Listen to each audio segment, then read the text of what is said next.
নৃতাত্ত্বিক গঠন আছে, বাট আমরা বৈচিত্র্যের মধ্যে ঐক্য, রেইনবো নেশন, বৈচিত্র্যের মধ্যে ঐক্যই হচ্ছে আমার জাতির ঐক্যের ভিত্তি। তাই আমরা ঐক্যবদ্ধ একটি বৈচিত্র্যের মধ্যে ঐক্য ধারণ করে ঐক্যবদ্ধ জাতি হিসেবে আগামী যদি সমৃদ্ধি অর্জন করতে না পারি, তাহলে বাংলাদেশি হিসেবে আমি পৃথিবীর বুকে মাথা উঁচু করে দাঁড়াতে পারবো। আমার পাহাড় হচ্ছে এমন একটি জায়গা যেখানে আমাকে আর সুইজারল্যান্ড যেতে হবে না, ভূস্বর্গ কাশ্মীর যেতে হবে না।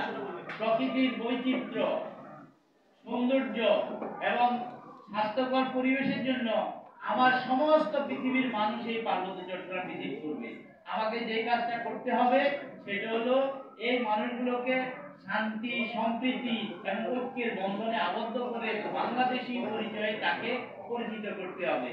যতগুলো বিভক্তি এবং বিভাজন রেখা আছে, সেটা উপজাতি হোক, আদিবাসী হোক, সকল বিভাজন রেখা মুছে দিতে হবে।